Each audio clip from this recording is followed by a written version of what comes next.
Not long after the lunch, my boss Steve took me aside. He told me that he had an interesting meeting with Jeff, who made it very clear that setting and insisting on high standards was an essential part of Steve's job. To make his point, Jeff asked Steve if he had ever seen the movie The Aviator, the story of Howard Hughes, the business tycoon, aviator, and film director. Jeff described a scene in which Hughes, played by Leonardo DiCaprio, visits one of his aircraft manufacturing facilities to check on the progress of his latest project, the Hughes H-1 Racer, which was a sleek, single-passenger plane designed to set new speed records. Hughes examines the plane closely, running his fingers along the surface of the fuselage. His team watches anxiously. Hughes is not satisfied. "Not enough," he says. "Not enough. These rivets have to be completely flush. I want no air resistance on the fuselage. She's got to be cleaner. Cleaner. Do you understand?" The team leader nods, back to the drawing board. Jeff had told Steve that it was his job to be like Howard Hughes. From then on, Steve had to run his fingers over each new Amazon product, checking for anything that might reduce the quality, and insisting that his team maintain the highest standards. Steve was telling me this story for two reasons. First, it was a heads up. He wanted me to know, as one of his senior team members, that he would be sending me and my team back to the drawing board if our product didn't measure up. Second, he was telling me that I, too, was responsible for setting high standards for our products. He was telling me that I had to be more like Howard Hughes. That was an excerpt from the book that I'm going to talk to you about today, which is Working Backwards: Insights, Stories, and Secrets from Inside Amazon, and it was written by Colin Breyer and Bill Carr. This is the second time I've read this book, and I think this book is actually perfect to giving you an idea of what it was like working with Jeff Bezos. The two co-authors actually worked with Jeff for a combined 27 years, and one of the co-authors, Colin, was actually Jeff's shadow, went everywhere with him, every single meeting, for 2 straight years. And so the purpose of this episode is going to mirror the purpose of the book, where they said this book is primarily about showing you some of the unique principles and processes at Amazon with enough detail that you'll be able to implement them if you choose to. And most of my notes and highlights are ideas directly from Jeff. And what makes this book so special, and what I really want to focus on today, obviously Jeff's brilliant. He's going to have a lot of fascinating and genius level insights, but he also explains the reason behind his insights. So he says, when I write about what led Jeff to making key decisions in this book, I can do so because I often directly asked him for his specific thinking behind his insights. And the reasoning behind them was often more illuminating than the insights themselves. And as that Be Like Howard Hughes story illustrates, Jeff is a masterful communicator. He's able to identify a handful of principles that are important to him in the building of his company, and then he finds ways to teach those principles and to repeat those principles for everybody inside the company. And so they make the point at the very beginning of a company, the founder is the culture. The founder is the one that's teaching everybody the principles. So it says Amazon opened for business in July 1995, staffed by a handful of people handpicked by Jeff Bezos. He decided that getting in on the growth of the internet was a once-in-a-lifetime opportunity, so he gave up his lucrative and promising career. He wanted to create a new and compelling experience for customers. So there's just a few things to get started, few traits to get started. 1, handpick core. 2, try to find and pursue a once-in-a-lifetime opportunity. And then the third thing that he's going to repeat over and over again for the next 20 years is that a company can be a fast follower, they can copy, they can imitate, or they can innovate. He repeats over and over again, Amazon is here to innovate. We are here to create new and compelling experiences that did not yet exist. The hands-on nature of Jeff Bezos at the beginning, and really throughout the entire book, cannot be understated. In the very early days of the company, when it consisted of a handful of people working out of 3 small rooms, there was no formal leadership principles because Jeff was the leadership principles. He wrote the job descriptions. He interviewed the candidates. He packed and shipped boxes and read every email that went out to customers. Taking part in every aspect of the business allowed him to communicate the Amazon philosophy informally to the relatively small group of employees. Jeff was never shy about how he wanted things done, and he began to instill guiding principles like customer obsession and unrelentingly high standards into every small step his team took. Jeff had one simple rule: it has to be perfect. He'd remind his team that one bad customer experience would undo the goodwill of hundreds of perfect ones. So if you've ever read Jeff's shareholder letters, you already know these principles. He identified them from the very beginning and repeats them over and over again. I made, I think, 3 episodes now on Jeff shareholder letters. I'll leave them all linked in the show notes if you haven't listened to them. But the principles he would repeat are customer obsession, innovation, frugality, personal ownership, bias for action, high standards, under promising and over delivering. In fact, talks about in the book that the fact he would proofread all of the customer service emails. And so one thing that he wanted to do at the very beginning, speaking of under promising and over delivering, is when you go to buy something on the website, they'd say, hey, we're going to send this U.S. Postal first class mail. You might get it in about a week. Then once you place the order, you would get an email from Amazon saying, hey, we upgraded you for free, and you should have your item within 2 to 3 business days. People love this. Under promise, over deliver. This is one response from a customer that Jeff particularly liked. This was called out as a complimentary upgrade in the shipment confirmation email. Thank you emails for the upgrade included one that read, quote, you guys are going to make $1 billion. When Jeff saw that, he roared with laughter and then printed out a copy to take back to his office. There's so many people that work with Jeff that actually describe him the same way. They say he's relentless, he has unreasonably high standards, and he's prioritizes speed. And so he has a genius idea on organizing groups within your company. But I think it could be traced back, actually, to the very first job description, the very first ad he ran for Amazon employees. And so it says the job description that he wrote for the very first employee said, you must have experience designing and building large and complex systems, and you should be able to do it in about 1/3 the time that most competent people think possible. And so that idea that he repeats over and over again is the fact that speed matters in business. And so he's constantly looking for ways to remove blocks that slow down the speed at which his company can move. And so he comes up with this idea, which I'll get to in 1 minute, which is called single-threaded leadership.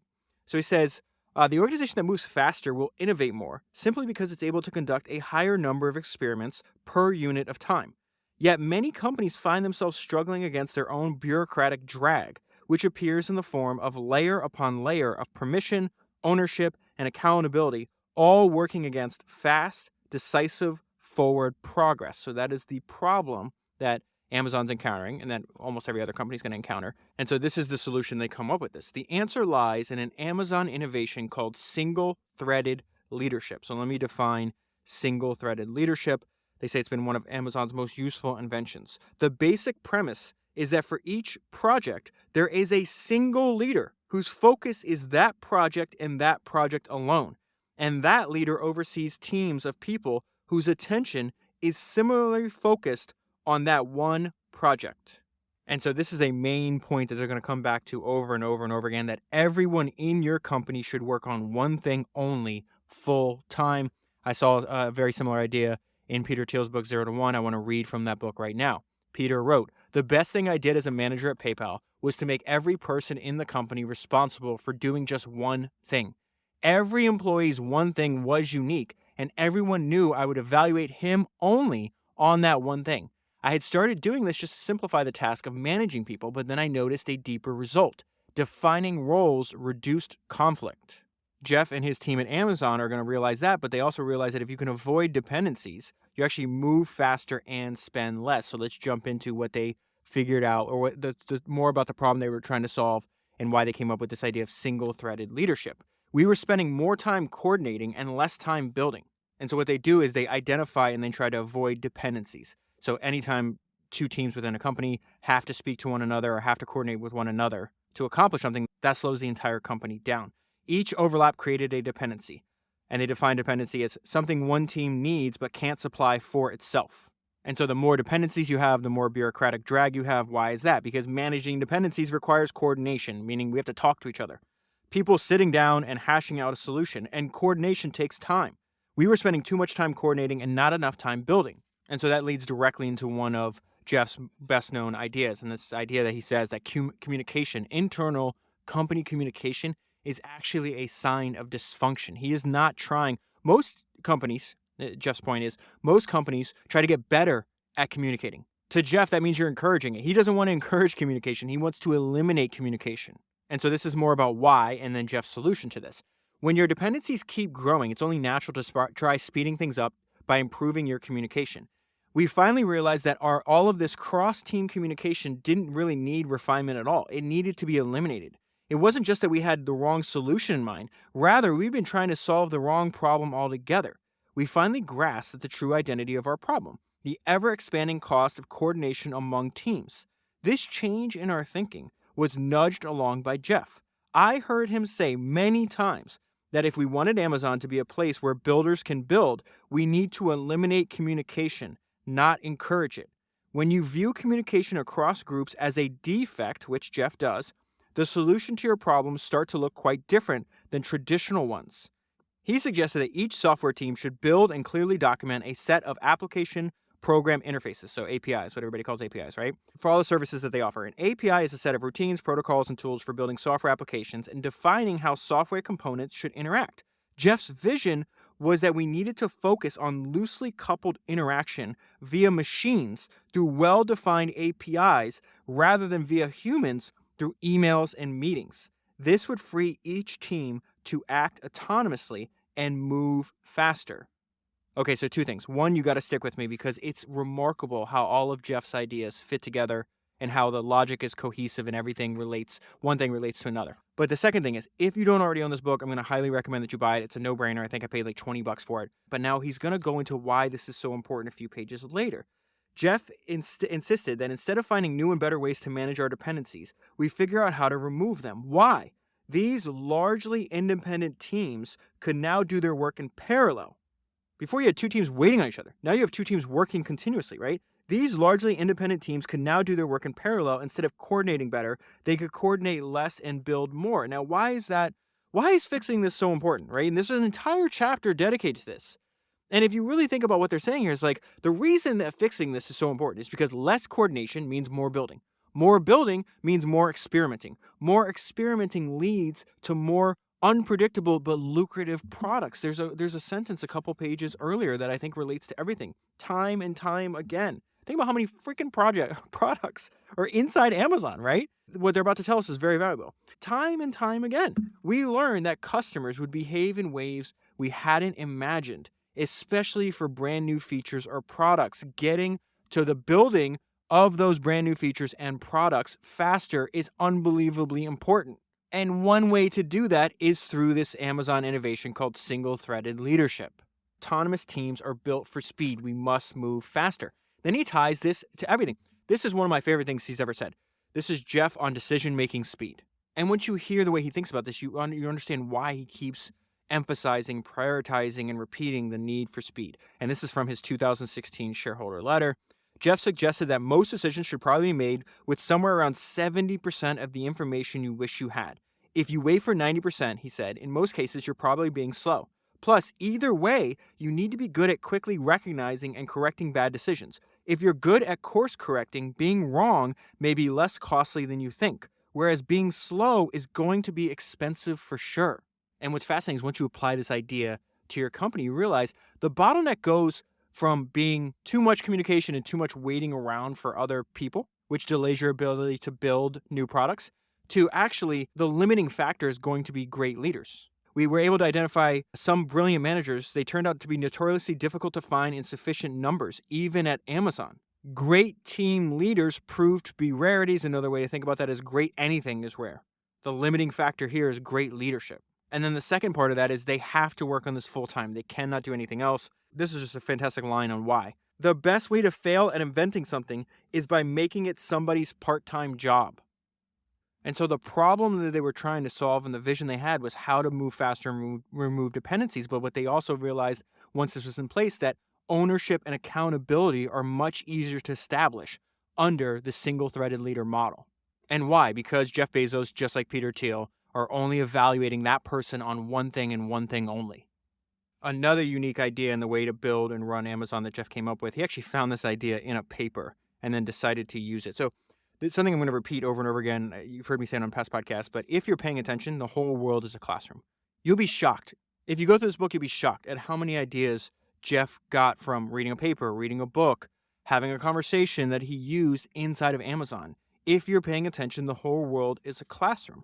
So it says, if you were to ask recently hired Amazon employees what has surprised them most in their time at the company so far, one response would certainly top the list. The eerie silence in the first 20 minutes of many meetings. The reason for the silence? A 6-page document that everyone must read before a discussion begins.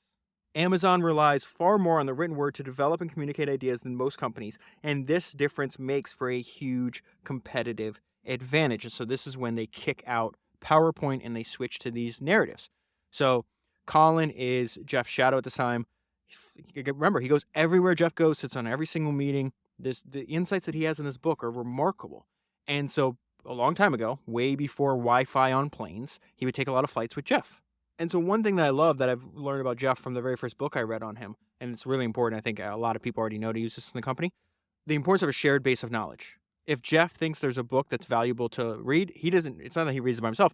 He makes his entire executive team read this. And so on this flight, they're both reading the same essay. The idea was like, we're going to read and then discuss this essay. This is way before the narrative structure of the meetings, right? They're still using PowerPoint and it's not going well. And so they're looking for solutions. And so again, if you're paying attention, the whole world is a classroom.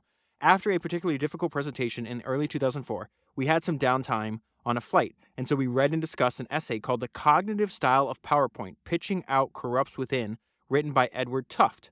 Tufte identified in one sentence the problem that we'd been experiencing.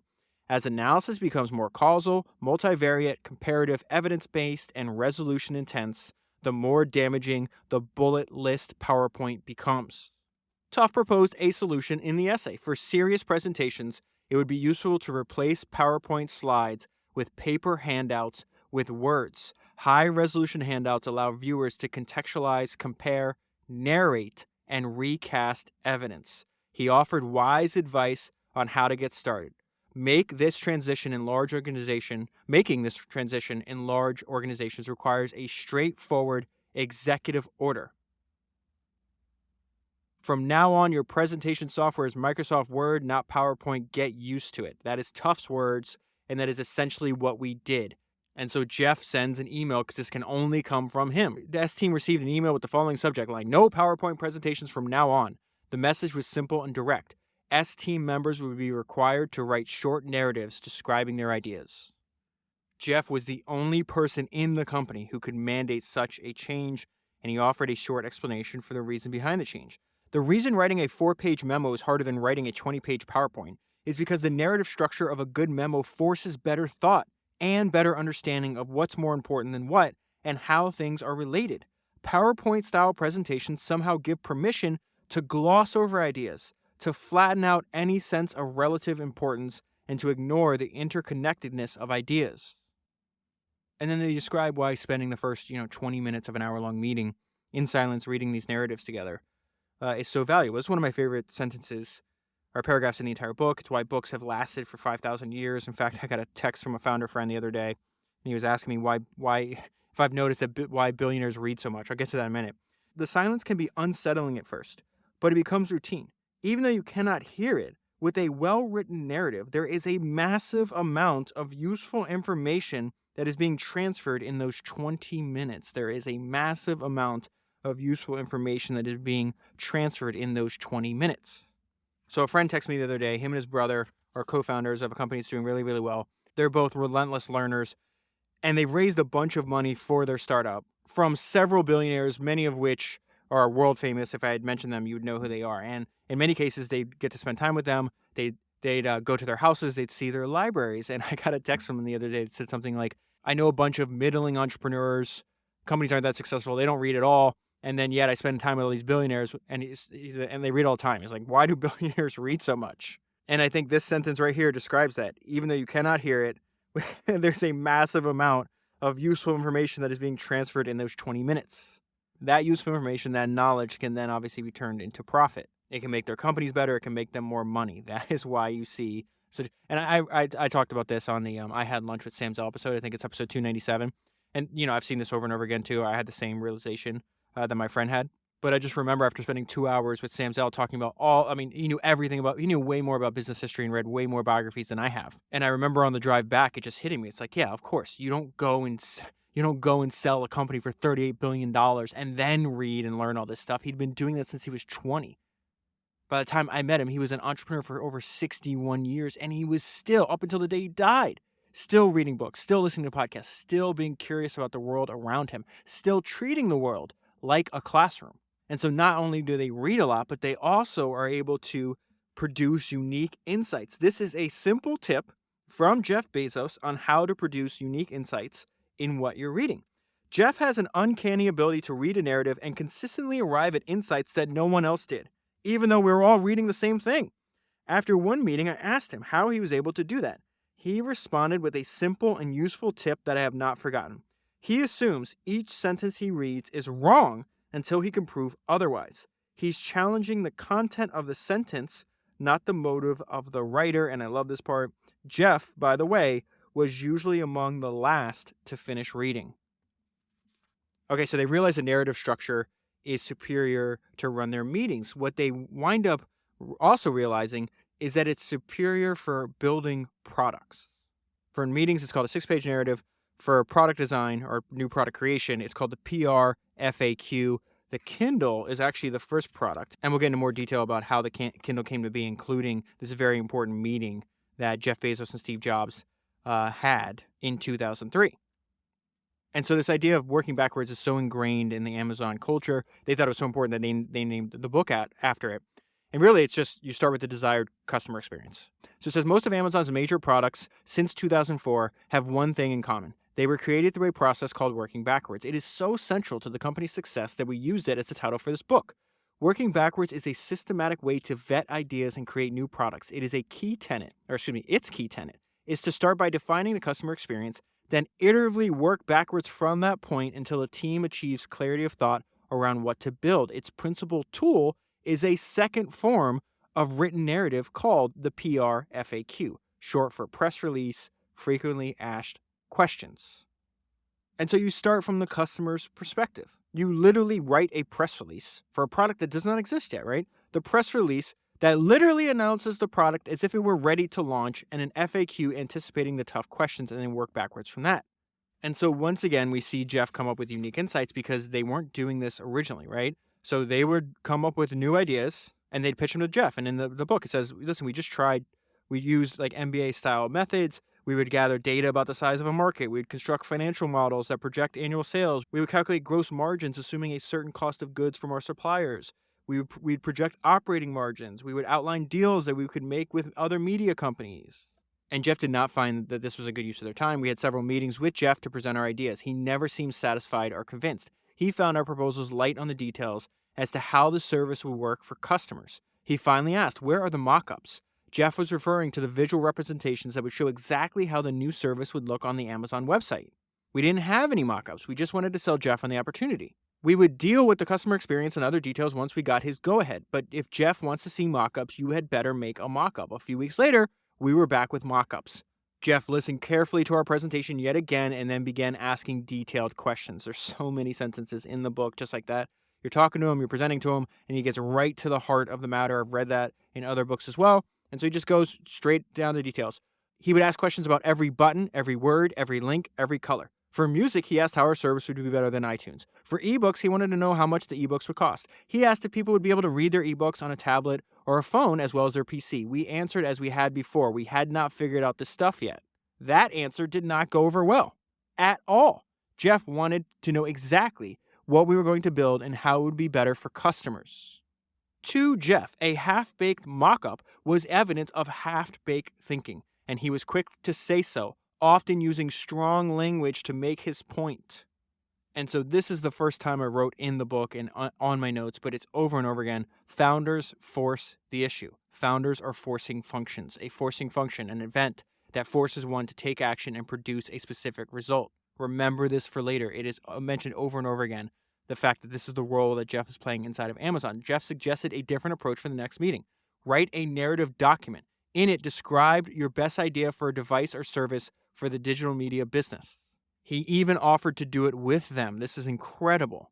So the next time they meet, they bring their ideas, and it looks like a press release announcing what their idea does for the customer, and they're going to work backwards from that. This is the birth of this idea. One person proposed an ebook reader that would use new e-ink screen technology. Another described a new take on the MP3 player. Jeff wrote his own narrative about a device he called the Amazon Puck. This is crazy. What I'm about to read to you, he wrote in 2004. He is going to describe the Amazon Echo, which is going to sell hundreds of millions of these things. The Amazon Puck would sit on your countertop and could respond to voice commands like, "Puck, please order a gallon of milk, and the puck would then place the order with Amazon. Why is Jeff forcing the issue? Why is he insisting that we're doing this? Because writing required us to be thorough and precise. We had to describe features, pricing, how the service would work, why customers would want it. Half-baked thinking was harder to disguise on the written page than in PowerPoint slides. Jeff then pushed the idea further. He is the forcing function. What if we thought of the product concept narrative as a press release? Usually in a conventional organization, a press release is written at the end of the product development process. In this standard process, that company works forward. And really what they're telling you is Amazon inverted this process. And so the Kindle is going to be the first product in which they used and they created using this press release approach. And this is part of one of the reasons why it's so important. Previously, they were working forward like every other company. Now they're working backwards. When we were working forward, we were trying to invent a product that would be good for Amazon, the company, not the customer. When we wrote a Kindle press release and started working backwards, everything changed. We focused instead on what would be great for customers. An excellent screen for a great reading experience. An ordering process that would make buying and downloading books easy. A huge selection of books. Low prices. We would never have had the breakthrough necessary to achieve that customer experience were it not for the press release process, which forced the team to invent multiple solutions to customers' problems. And in the Kindle chapter, there's an entire chapter dedicated to describing the product development. They go into why working backwards helps your company develop new skills. You develop new skills over a long period of time, your company obviously becomes more valuable. Another thing that Jeff insisted on, you have to have constraints.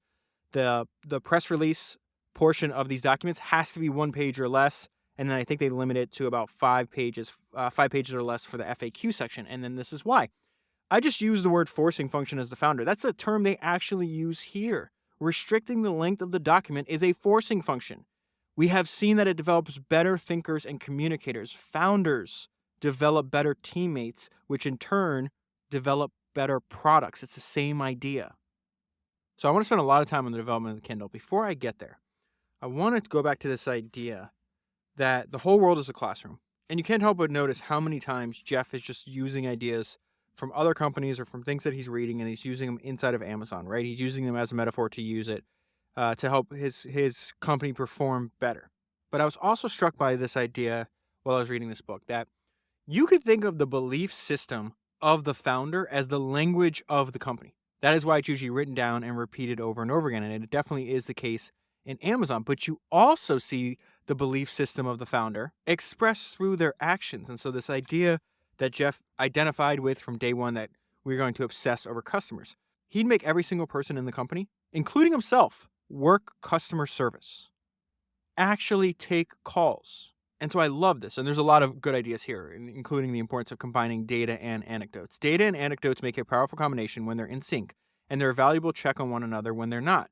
The most powerful anecdote in this regard features Jeff himself. Amazon has a program called Customer Connection, which is mandatory for corporate employees. Every 2 years, the corporate employee is required to become a customer service agent for a few days. They have to listen in on calls, watch email and chat interactions, and then handle some customer contacts directly. Jeff is not exempted from this program. While I was working as his shadow, it came time for his Customer Connection recertification. Jeff was particularly good with customers over the phone, though he was sometimes overly generous. He gave one customer a full product refund when the policy was to refund the shipping cost only, as one example. But this is fascinating. He's going to use an idea from Toyota and realize, Toyota has an idea and implements an idea in their company that we're lacking here. And it's because of this, again, he's showing with his actions how important customer service is. On the first day of training, we listened to CS agents handle a few calls. On one call, the customer complained that her lawn furniture had arrived damaged. The CS agent asked for the product number. As the customer was looking for it, the CS agent muted the call and said to us, "I bet she's referring to this lawn chair," and pointed to the product on the Amazon site. Sure enough, when the customer read out the number from the package slip, it was the one that the CS agent had predicted it would be. After the call was ended, Jeff asked, "How did you know the customer was going to say that?" The CS agent responded that it happened quite often with this newly listed product. The packaging was inadequate and the furniture got banged up in transit. Jeff had recently been learning about how Toyota approached quality control and continuous improvement. He mentions this over and over again in his shareholder letters, by the way, this idea of continuous improvement that he learned from the Japanese. One technique they used in their automobile assembly line was the andon cord. When any worker notices a quality problem, they are authorized to pull a cord that stops the entire assembly line. A team of specialists swarms to the cord puller station, they troubleshoot the issue, and they develop a fix so the error never happens again. Here was a similar situation at Amazon, except without the andon cord. Jeff yelled out, "We need an andon cord for customer service," and so they wind up instituting one. It turns out that the Amazon version of the andon cord empowered the right people, those on the front lines who were talking directly to customers. It surfaced serious issues as soon as they were noticed. Okay, so then we're going to go into why working backwards was so important and the development of the Kindle. Before we go to that, they quote heavily from Jeff's shareholder letters to really explain, remember, the belief system of the founder is the language of the company. Jeff's belief systems were written down in the shareholder letters and then repeated over and over again inside the company. And so this is Jeff writing in his shareholder letters, sharing his belief, right? We want to be a large company that's also an invention machine. We want to combine the extraordinary customer-serving capabilities that are enabled by size with the speed of movement, nimbleness, and risk acceptance mentality normally associated with entrepreneurial startups. I believe we are the best place in the world to fail, and we have plenty of practice. And failure, and he's not failing just for failure's sake. He doesn't want to fail, right? This guy's super competitive. But this is his main point. Failure and invention are inseparable twins. He just said Amazon will be the best place in the world to invent. So failure and invention are inseparable twins. To invent, you have to experiment, and if you know in advance that it's going to work, it's not an experiment. They did not know in advance that the Kindle was going to work. Most large organizations embrace the idea of invention, but are not willing to suffer the string of failed experiments necessary to get there. And so one competitive advantage, as Jeff Bezos sees it, that Amazon has is they're willing to fail for a longer period of time. Long-term thinking levers our existing abilities and lets us do new things we couldn't otherwise contemplate. Long-term orientation interacts well with customer obsession. If we can identify a customer need, and if we can further develop conviction that the need is meaningful and durable, our approach permits us to work patiently for multiple years to deliver a solution. The key word here is patiently. Many companies will give up on an initiative if it does not produce the kind of returns they are looking for within a handful of years. Amazon will stick with it. Patience and carefully managed investment over many years can pay off greatly. And so you might be thinking, okay, that's great, David, but what does this have to do with working backwards? And they're about to get into that. Working backwards exposes skill sets that your company needs, but does not yet have. So the longer your company works backwards, the more skills it develops, and the more valuable it becomes, the more things it can invent. And his whole key for inventing is he only wants to invent where and when differentiation matters. Invention works well where differentiation matters.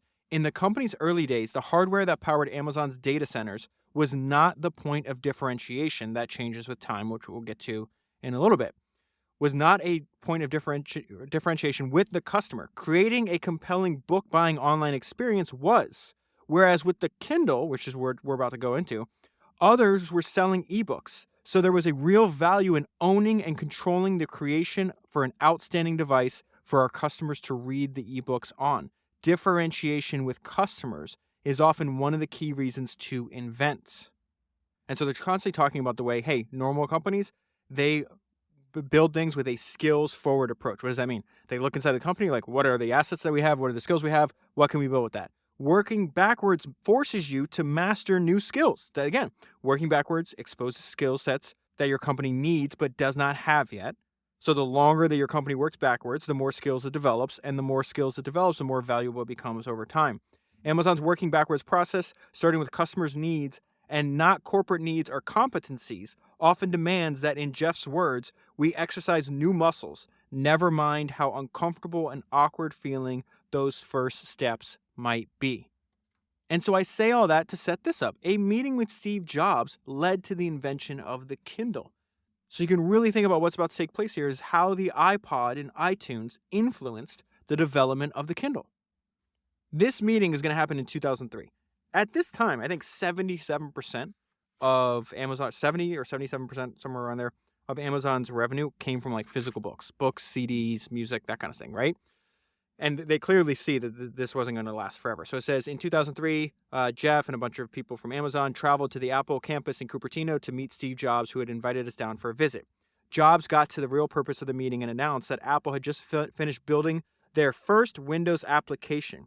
He calmly and this is why I love Jobs. I love his confidence. He calmly and confidently told us that even though it was Apple's first attempt to build for Windows, he thought it was the best Windows application anyone had ever built. He then personally gave us a demo of the soon-to-be-launched iTunes for Windows. During the demo, Jobs talked about how this would transform the music industry. Up until this point, if you wanted to buy digital music from Apple, you needed a Mac, which at this time comprised less than 10% of all the home computer market. Apple's first foray into building software on the competing Windows platform showed how serious they were about the digital music market. Now, anyone with a computer would be able to purchase digital music from Apple. And then Jobs immediately attacks Amazon's business. Jobs said that CDs would go the way of other outdated music formats like the cassette tape, and their importance and portion of overall music sales would drop quickly. His next comment could be construed as either a matter-of-fact statement or an attempt to goad Jeff into making a bad business decision by acting impulsively. He said, Amazon has a decent chance of being the last place to buy CDs. The business will be high margin but small. You'll be able to charge a premium for CDs since they'll be hard to find. Jeff did not take the bait. Only Jeff can speak to how the meeting impacted his thinking. What we can say is what Jeff did and did not do afterward. What he didn't do, and what many companies would have done, is to kick off an all-hands-on-deck project to combat this competitive threat and race to build a copycat digital music service. Over and over again, Jeff says, I do not want to be a copycat. I don't want to follow. I don't want to be a fast follower. I want to lead and I want to invent. Instead, Jeff took time to process what he learned from the meeting and formed a plan. He appointed a single-threaded leader, which is the guy Steve from the Howard Hughes story at the very beginning. So you have a single-threaded leader named Steve to run digital who would report directly to Jeff so that they could work together to formulate a vision and a plan for digital media. And I love the explanation of this. I'm going to read the whole paragraph to you because I think it's so great. In other words, his first action was not a what decision. It was a who and a how decision. This is an incredibly important difference. Jeff did not jump straight to focusing on what product to build, which seems like the straightest line from A to B. Instead, the choices he made suggest that he believed that the scale of the opportunity was large and the scope of the work required to achieve success was equally large and complex. He focused first on how to organize the team and who was the right leader to achieve the right result. At that time, Amazon did not have billions of dollars to spend on digital media, or anything else for that matter, so we would need to lean heavily on the frugality principle to stay in the game with the bigger players. Jeff was a student of history and regularly reminded us that if a company didn't or couldn't change and adapt to meet shifting consumer needs, it was doomed. Remember, he's got to transition his business from 70% physical goods to essentially all digital. And he used the example of Kodak's failure to do so as a warning sign. You don't want to become Kodak, he would say, referring to the once mighty photography giant that had missed a turn from film to digital. We were not going to sit back and wait for this to happen to Amazon. So let's pause here before we move on. Again, it goes back to this main idea in the book. You need to have single-threaded leadership on every single important initiative or project inside your company. Why?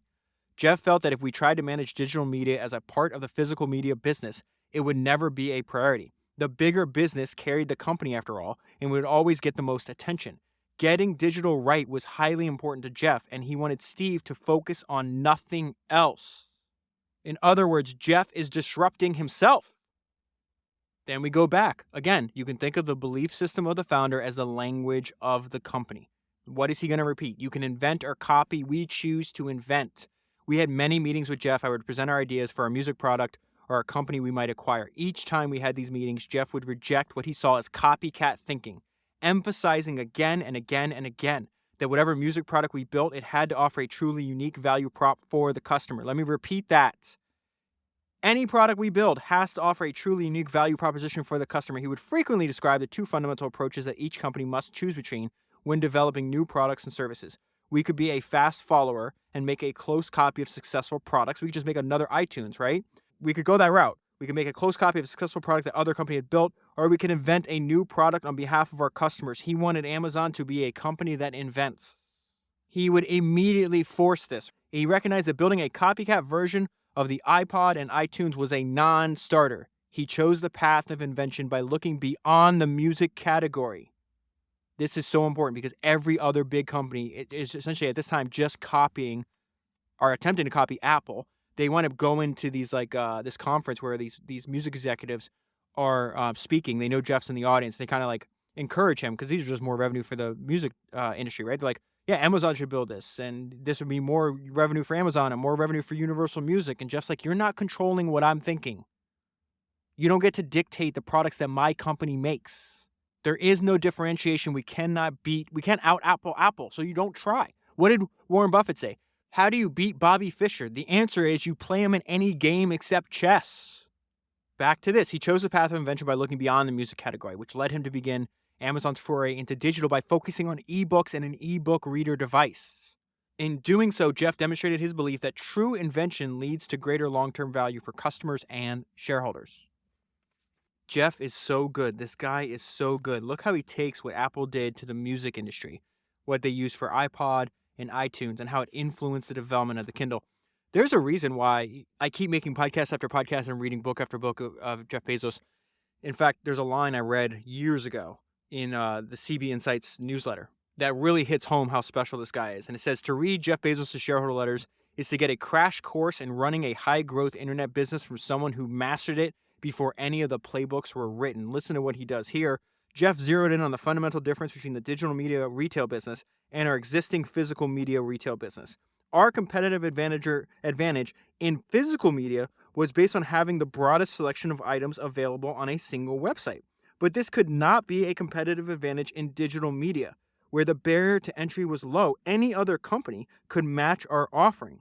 Any other company could build an ebook store where they offer the same breadth and depth of books and songs as any other digital venue.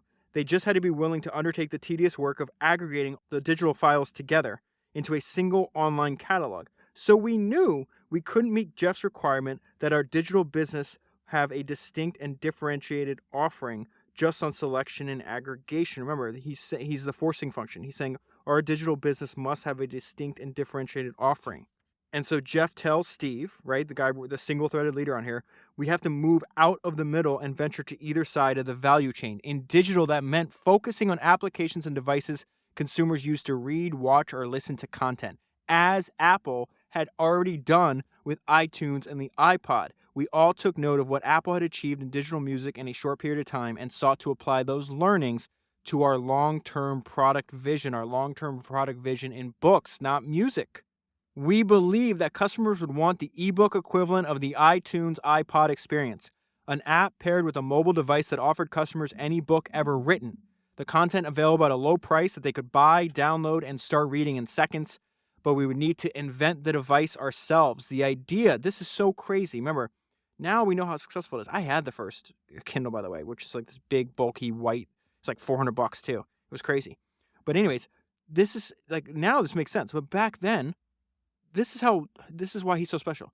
The idea that Amazon, a pure e-commerce distributor of retail products made by others, which is what they were at this time. The idea that Amazon, a pure e-commerce distributor of retail products made by others, would become a hardware company and make it and sell its own reader device was controversial. The Kindle chapter in this book is incredible. I'm still in it. Noted that myself, I wrote in the margin actually, outsource and your company doesn't acquire the skills. Amazon wants the skills. What does that mean? Our decision to become a hardware device manufacturer will inform a number of decisions down the road. Many companies that decide to enter a business area in which they have little internal expertise or capability, which is what Amazon doesn't have, a description of Amazon at this time, right? They choose to outsource.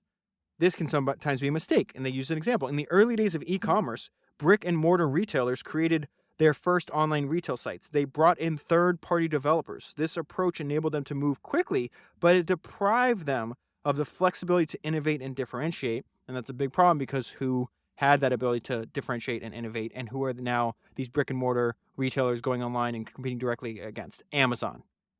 We know how that ends. Retailers who outsourced e-commerce lack the ability to ideate and test new products. And so they list a bunch of products that Amazon was able to test way faster because they had this ability. They could only pick from a menu of options from their outsourced provider. At best, they would be fast followers of what the innovators built, the innovators being Amazon. So like, okay, we're gonna take that same idea and go out and acquire the skills necessary to transform from a pure e-commerce distributor of retail products made by others to hardware makers. And this directly leads to an idea that you and I have been talking about over and over again today. Founders force the issue. Not outsourcing means it's going to be more expensive. We're going to spend a lot more money. It's going to take longer to get a product out there. But at the end of that, if we are successful, we have a set of skills that we lacked beforehand. Then we can go out and do this over and over again. Again, founders force the issue. We'd known that the Kindle would take time and money to develop, but by the middle of 2005, it became clear that it was taking much longer and consuming more money than we had anticipated. What was Jeff Bezos' reaction to this? There was a heated discussion about the surprising ramp up in expenses. At some point in the debate, someone asked Jeff point blank, "How much more money are you willing to invest in Kindle?" Jeff calmly turned to our CFO, shrugged his shoulders, and asked, "How much money do we have?" That was Jeff's way of signaling the strategic importance of Kindle. Another example, the whole world is a classroom, and Jeff taking an idea from another company. Jeff went through many BlackBerry devices. This was hilarious. A few of which had been fried by sweat dripping on them during his workouts. This sounds really intense. The feature that really attracted him to the BlackBerry was constant connectivity. Jeff loved that his phone was always connected and automatically refreshed itself to display every new email. In those early days of digital media, this was a first. And the BlackBerry did this without having to connect to a computer. And so he has this idea. It's like, what's the Kindle? What's that idea? The principle behind that idea that we can apply to the Kindle. He wanted the Kindle to be like the BlackBerry. No wires, never need to connect to your PC. He talked over and over again about the ability to be patient, to have long-term thinking, and to want to invent and invest in that invention. That meeting with Steve Jobs happened in 2003. The Kindle goes on sale for the first time all the way in November of 2007. It retails for $399 and would hold 200 books. It's sold out in less than 6 hours. And so another example of being influenced by another company, if you've ever read The Everything Store, it's talked about a bunch in there, the fact that Jeff met with Costco founder Jim Sinegal, and the meeting changed the trajectory of Amazon. He implemented a bunch of ideas in that meeting into Amazon. One of those led directly to this membership program that now over 100 million people are members of, myself included, which is Amazon Prime. What's fascinating is how fast they built Prime. Jeff sends a email in October 2004 saying we need to do this, and by February of next year, it is live and a product that actually exists. This is what the email read. We should not be satisfied. Remember, back to the founder is the forcing function, right? We should not be satisfied with the growth of our retail business. This is a house on fire issue, and we need to dramatically improve the customer experience around shipping. We need a shipping membership program. Let's build and launch it by the end of the year. And so their thinking was, let's not do what people expect now, but where is this going? Before you had to drive to the store to get something, then you order on Amazon, maybe it comes a week, 10 days later, then 5 days later, then 3 days later. Now today, it comes in a few hours, right? And they knew this all the way back in 2004. So let's start building for that future today. 2-day shipping and eventually 1-day shipping and same-day shipping will become the norm. Therefore, while what we've built is good, it is not good enough. We should do this now. We have an unshakable conviction that long-term interests of shareholders are perfectly aligned with the interests of customers. This is clearly in the interest of our customers, so we will do it now. And again, there is many such sentences like this one in the book. Jeff insisted on this path, which resulted in Amazon Prime. Now, what was fascinating is as they develop Prime, we see that Jeff is just very uncomfortable with mediocrity, and he still wants to make sure that his company is not going with this skills-forward approach that most companies have. Let's start with the optimal customer experience and work backwards from that. And you're like, Jeff, well, we don't have those skills. Exactly. So we're going to go out and acquire those skills. And over time, that's going to make our company more valuable. Now that customers had gotten a taste of free shipping, they no longer wanted to be forced to choose between slow and free and fast and expensive. Jeff exhibits discomfort when presented with an either-or proposition in which both results are mediocre. Viewed through his customer obsession lens, the only answer to the question, which would you rather have, slow and free or fast and expensive, is fast and free. So the catch was that fast and free was where Amazon needed to go next, but our fulfillment capabilities were not yet up to the task.